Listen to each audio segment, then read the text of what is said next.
નમસ્તે મિત્રો, દીર્ઘ educational classic ચેનલમાં આપનું ફરી એકવાર ખૂબ ખૂબ હાર્દિક સ્વાગત છે. મિત્રો, આજે આપણે શ્રી ઝવેરચંદ મેઘાણીની સરસ મજાની વાર્તા જોઈશું. તો ચાલો મિત્રો, વિડીયો શરૂ કરીએ.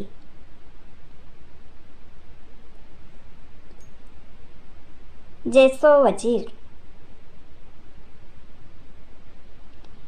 આજે જામનગર અથવા નવાનગર નામે જાણીતું તે કાળનું નાગની બંદર હતું. આપણે ઈસવીસન 1545 લગભગના સમયમાં પ્રવેશ્યા છીએ. નાગની બંદરને તોરણ બાંધી જામનગર નવાનગર નામ પડ્યા.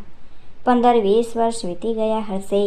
એ તોરણ બાંધનાર રાવળજામ સૌરાષ્ટ્રના જાડેજા કુળનો આદ્ય પુરુષ પણ શમશાને સૂતો હતો અને તે દિવસે એના દીકરાનો દીકરો છત્રસાલજી રાજ્ય કરતો હતો. છત્રસાલ સૌરાષ્ટ્રવાસીઓની જીભી ન ચડી શકે તેવું મોટું નામ છે. એનું લોક જાણીતું નામ સતોજામ હતું. અને હમણાં આપણે જે 10 ઘોડેસવારની સવારી ગામમાં જતી જોઈ તેનો મોવડી ટીખણી પુરુષ સતોજામ પોતે જ હતો.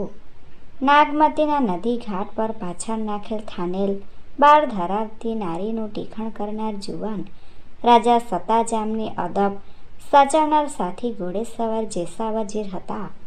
વજીરના દાઢી મૂછના વાળમાં શ્વેતવર્ણી જેપીએ ઘર નાખ્યું હતું. રાવણ જામની સાથે જેસા વજીર પણ કચ્છમાંથી આવ્યા હતા. નદી કાંઠે એણે પોતાની રૂપાળી પત્નીને અને કદરૂપા બાળક નાગડાને ઓળખ્યા હતા. 10 ઘોડેસવાર ગામની બજારમાં દાખલ થયા ત્યારે 500 પોડિયાઓની ધકબક લાગી હતી. 8-10 કદાવર જુવાનો એની પાછળ લાકડીઓ લઈને હાંકતા હતા. જુવાનોને ખભે તલવારો ઝૂલતી હતી. ગામ દરવાજાના દરવાનો એની સાથે કશીક રકઝક કરતા હતા. નવા આવનાર જુવાનો કહેતા હતા, ના ના, એ તો ગામનું જે નામ લેવાતું હશે એ જ લેવાશે. નવું નામ શીખી લેવું પડશે. દરવાનો રૂવાબ કરતા હતા. આવશે જે દી શીખનારા તે દી શીખી લેશું. હજી તો ગુરુ મળ્યા નથી.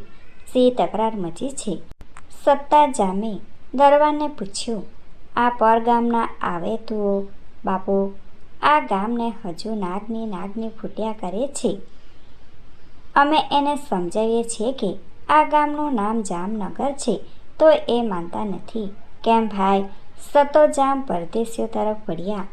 નામ કાંઈ અઘરું પડે છે? નામ તો બાપુ જોરાવરથી શીખવતા નથી. ગામ ધણીની સુવાસ ફોરશે એટલે આફરડું નવું નામ જીભે ચડશે. આ ગામના તોરણ કોણે બાંધ્યા છે? જુવાનો નાગ જેઠવે. જેઠવાનો મુલક તો છેટો રહી ગયો. જુવાનો તો એ સુવાસ હજુ ફોરે છે. હાલો ત્યારે કોટવાળાને કહો આ પરોણાને ડેલે લઈ જાય. ત્યાં એનું નવું નામ શીખવશું. અમે દરબારી પરોણાઓ જ છીએ. ક્યાંથી આવો છો? મચ્છો કાઠીથી. કોના તરફથી આવો છો? દેદા રાજાએ જામને આ પોઠિયા મોકલ્યા છે. મોકલ્યા ને? રંગ દેદા રાજા ન મોકલે એ તો કેમ બને? જુઓ જેસા વજીર, તમે ના પાડતા હતા પણ માં આશાપુરાનો તાપ દેદાઓથી ન ઝીલાયો. મને તો ખાતરી નથી થતી. જેસા વજીરે માથું હલાવ્યું. એલા ભાઈઓ, આ પોઠિયુંમાં કયો દાણો છે? દર્દીનો દાણો છે. એ તો અમે એ જાણીએ છીએ. આબના દાણા નથી ઉતરતા. પણ કયું અનાજ છે? ઘઉં, બાજરી, ધૂળ રાખે. જેસા વજીરે પોતાની પાસેનો ભાલો મારી એક પોઠિયામાં કાણું પાડ્યું. અંદરથી ઝરતા કણને હાથમાં ઝીલીને જોયું ને દરબાર તરફ કરી કહ્યું, લ્યો બાપુ, આ દેદાએ મોકલેલ છે. રાળેલ અનાજ? ના, આ તો ધૂળ. દેદાઓની પાસે દાણા મંગાવ્યા. દેદાઓએ ધૂળ મોકલી. સત્તાજામે હાથમાંથી ચપટી નીચે વેરવા માંડી. ત્યાં તો જેસા વજીરે એનો હાથ ઝાલીને કહ્યું, હા હા, રેવા દ્યો બાપુ, દેદાઓ આપણને ઘેર બેઠી એની ધરતી મોકલી આપે છે. માં આશાપુરાની મહેર થઈ ગઈ. એલા ભાઈઓ, હાકો પોઢિયા, માં આશાપુરાના થાનકમાં ત્યાં પથરાવશું ને આ જુવાનોને પાઘડીઓ બંધાવશું. બજારમાં ઊભે ઊભે જામનગરના દોશીડાઓની હાટડીઓમાંથી પાઘડીઓ કઢાવીને જેસા વજેરે સાથે લીધી. નગરના તોરણ હજુ 15-20 વર્ષથી જ બાંધ્યા છતાં બહોળા હાટ બજારની જમાવટ ત્યાં થઈ ચૂકી હતી. રાવળ જામ છેક કચ્છમાંથી સાહા સોદાગરોને, કસબી કારીગરોને તેડતા આવ્યા હતા. ઊભી બાજારી રંગજોરોની હાટ હતા ને ત્યાં રંગાટ થતી બાંધણીઓના ઢાકાશાહી મલમલના તાકા ફરતા હતા. તેની ગોદમાં લપેટાતો દરિયાઈ પવન રંગોમાંથી નીકળતી ભાતની સુગંધો સાથે મસ્તી ખેલતો હતો. સંધ્યાની મસાલ પેટાઈ કચેરીમાં સત્તા જામે સૌની સલામો લીધી. સલામ કરનારો વિખરાયા. છેલ્લી રજા લેનાર જેફ વજીર જેસાભાઈ હતા. કાલની રજા માગું છું. અન્નદાતા જેસાવજેનો અવાજ ગંભીર હતો. કેમ, ગામ તરે જવું છે? ડુકડા કે દૂર? ના, ડુકડા જવું છે. ભલે જઈ આવો, પણ હવે મને એક વાત ખટકે છે. શું? અન્નદાતા. હજી એ લોકો નાગની કહ્યા કરે છે. અન્નદાતા. જમીન જીતે કાંઈ માટી થઈ જવાય છે. ત્યારે દિલ જીતવા જ બાકી રહે છે. એ જીતો એટલે નગરનું નામ આપોઆપ બદલાશે. અહીંની વસ્તી માથાભારી છે. નમાલી બાયડીને માથે સુરાતન કરનાર ધણી બનવું રાવણ જામના પુત્રોને ન ગમવું જોઈએ. અન્નદાતા.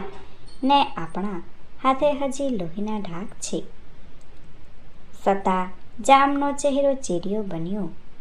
તેની પરવા રાખ્યા વગર જ જેસા વજીરે યાદ આપ્યું. દાદાએ આશાપરા દેવીના સોગંદ લઈને પછી ગોત્ર હત્યા કરી છે. પિતરાએ હમીરજીને ગોઠિયા પર તેડાવી કસુંબાની અંજણી ભરાવતે કાપી નાખ્યા છે. નાગ જેઠવો પણ દાદા રાવળ જામની દગલબાજીનો ભોગ બન્યો છે. નગરનું નામ ફરતા હજી વાર લાગશે. બાપુ, તમે હજુ નાના છો. હું તો ખર્યું પાંદ થઈ જવાનો થોડા ચોમાસામાં, ને હજુ તો દિલ્હીના સુલતાનોને દવ ગુજરાતને સીમાડે સળગે છે. સોરઠનો એ વારો ઝાઝો દૂર નથી. પડોશીને શત્રુ બનાવીને સાફ કરી નાખીએ. સોરઠની સારા વાત નથી. એને જૂથમાં ભાંગશો તો જ જામનગર જીવશે ને સૂહશે. એટલે તો તમારું એમ ધ્યાન પડે છે ને? સત્તા જામે ડુંગી આંખ કરીને વજીરના બુड्ढા પર મજાક કરતે કહ્યું કે આપણે જંદુવંશી જાડેજાઓએ આ મધરને પેટે જન્મેલા વાંદરા પુત્ર જેઠવાને, આ માછલા મારનાર વાઘરોને ને આ અનાડી કાઠીઓને આપણા ભાઈબંધો બનાવવા, વડિયાના કોળીઓને અને વાણાકના વટલેલા ખાસિયાઓને પણ જેસા વજીરે સત્તા જામને અણગમતા 2 નામો ઉમેરો કર્યો. સત્તા જામનું મોં કડવું ઝેર બન્યું. નહીં વજીર, એણે ચોમેના સીમેડા દેખથી આંગળી ફેરવી. સોરઠ તો કૃષ્ણના કુળની માંડળી પણ કૃષ્ણવંશી હતું. ગંગાજળીય હતો. કૃષ્ણ કુળનો અભિમાને એને ક્યાં જાતો નાખ્યો? અન્નદાતા. જાણો છો, એણે બીજા બધાની ઉચેરો બનવાની કુલ્ય મારી. એટલે અમદાવાદની મસ્જિદમાં એ વટલ્યો પોકે રોયો ને એના મળદા માથે કબર બંધાણી. મુસલમાનોના ભેગડના વખતની જ સોરઠનું કાચું માંસ ચાખ્યું છે. એટલે હોળો અહીં આવ્યા વગર રહેવાનું નથી. આપણે તો મુજરબ સુલતાનનો જ પક્ષ લેશું. જેસાભાઈ, આપણે સોરઠમાંથી સુલતાની અંતને કાઢવી છે કે જડ બેસલ કરવી છે? આપણે તો જેને ગાળે બેસીએ એના ગીત ગાવા. ના, ગીતો સોરઠ કચ્છની એક સંપીના ગવાય. હું તો અન્નદાતા એમ ઈચ્છું કે આપણે સૌરાષ્ટ્રના રાજ્યોમાં એક રસ બની જવું ને ઇસ્લામને અહીંથી હટાવવો. આપણે સોરઠની એકતા માટે ઠાલા ખુવાર સારું મળવું જોઈએ. જેસાભાઈ મારતા મિયાની તલવારનું મુલક છે. હું તો સુલતાનનો ટેકો લઈને પણ જામની રૈયતના ઊંડા પાયા રોપવા માંગુ છું. તે વગર આપણને પરદેશને આ વસ્તી જંપી બેસવા નહીં આપે. તમે પાછા આવો એટલે આપણે અમદાવાદ જઈ આવીએ. આપણી પાસે નજરાણો મૂકવાના નાણાં નથી.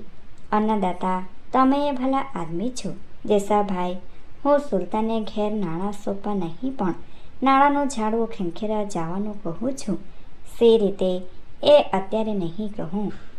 એક જ મહેમંદી રૂપેએ સુલતાનને રાજી કરી નાખવાની એક કરામત મારા મનમાં રમે છે, પણ આજથી કોઈને નહીં કહું.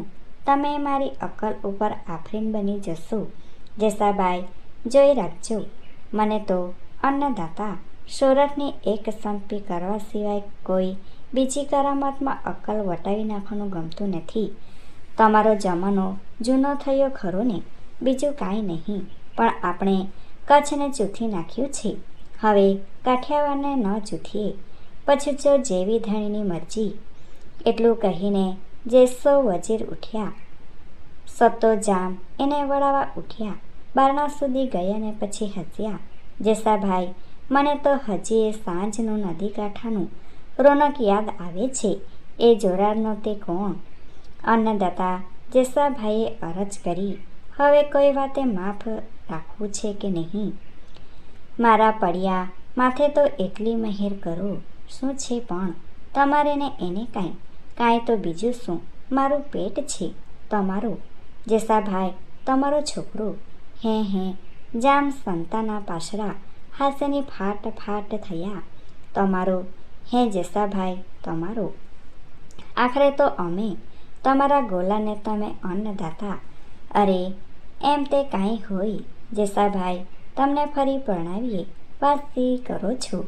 આમ તે કાંઈ જીવ્યું જાતું હશે. હવે ક્યાં ધોળાને કલપ લંગાવો. અન્નદાતા, ધણીનો મહેર છે તે જિંદગી નીકળી જશે. ભારે કરી એ ફરાફ હાથને કરી આ તો. જેસાભાઈ એમ કરીને સતો જામ બે ફાટ હસાહસ જેસાવજીને ખભેને છાતીમાં રોનકી રીતના ધક્કા દેતા રહ્યા. વજીરની પદવી ભોગવનાર ઢાઈઓને દૂર દેશને ખવાસ યોદ્ધો પોતાની 7 પેઢીના ગોલાપણાનું રોકડું રુધિર જરીકે દગવા દીધા વગર ધણીની રોનકી પ્રકૃતિને દર ગુજર કરતો ઘેર ચાલ્યો ગયો. Thanks for watching. Please subscribe my channel. Thank you.